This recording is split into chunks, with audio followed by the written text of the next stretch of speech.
Good morning, beloved community. I'm so very happy to see each and every one here and those online and those who might watch this later. I know I've talked about this subject before, but it's just been resonating so deeply in my life this last few months. Something happened in February, and Reverend Nancy said to me, "Nikki, we got to get your consciousness straight so that never happens again, that everything that comes to you is positive." And I was deciding what book to read for Sangha, and this book that I got a long time ago, Consciousness is What I Am, was sitting on my desk. And I was going to choose two other books, but I decided, I told the ladies in Sangha, we're going to do these two books, and then I sent them an email saying, okay, I'm pivoting. We're going to do this book because I knew I needed to read it. You guys think you come to Sangha and I'm doing stuff for you all, but it's actually for myself.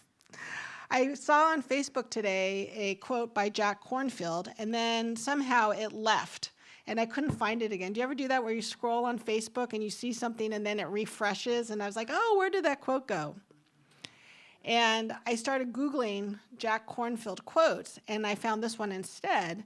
It said, without being aware of it, you take many things as being your identity, your body, your race, your beliefs, your thoughts. And we talk a lot here at our center about thought. We are not our thoughts. Thoughts are just things. Our thoughts manifest our reality. And in this book, we just finished it, and it was pretty a spectacular book. I see some ladies in Sangha nodding their head. He says, spiritual consciousness is the realization that within you is the substance of all that is to appear in your world. Whereas material consciousness is a belief that you acquire, accomplish, and achieve from outside. Spiritual consciousness is an awareness that all you need flows to you from within your own being. And so when Reverend Nancy said to me, Nikki, we need to get your consciousness knowing that everything within you is manifesting outside. So I was looking at this outside manifestation going, what was wrong? Why did it happen? Where I needed to just anchor in my knowing that it was the divine and right perfect action to happen in my life at that time. And let me tell you, from that experience, I have grown so much. And I realized that my thoughts and my beliefs are creating this reality of mine. And if I believe that something was going to happen, then it probably will happen. So the phrase I am, whatever comes after the phrase I am, let's make it a positive sentence. I am magnificent. I am healthy. I am whole. I am a conscious being manifesting my reality. I had someone who decided to tell me, give me a laundry list of things that they resented about me. And I sat there and I could have gone and pulled out the laundry list that I have too.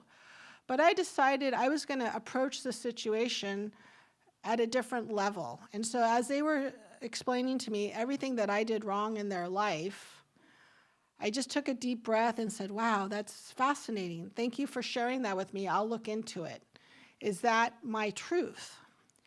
And in here, in the later chapter, it says, every person brings upon himself the penalty of his own thoughts. And as this person was telling me what they resented about me, I was kind of going, I remember this happening in your reality. And so I just knew that they were expressing their truth, what they thought was their truth. And I know I did a talk here a few months ago about looking through our glasses, just changing their lens. And I knew I wasn't able to have a conversation with them because their lens was so set on telling me everything that was wrong instead of a higher lens and going higher. He also says in this book, they do not realize the weapons they use against humanity are the very weapons that will cut them down, and that not in the far future, the very near present. And so being able to sit here and have relationships with people, friends, spouses, co-workers, and knowing that we are all operating on our individualized expression of how we see reality and allowing people to have their own unique expressions without judging it. And so being able to sit there and just taking a deep breath if someone's angry or honks at you in traffic, or just knowing maybe the person in front of you is experiencing a different reality, is just really the way to be. So for each and every one, I know we are all manifesting greatness in our lives. Thank you.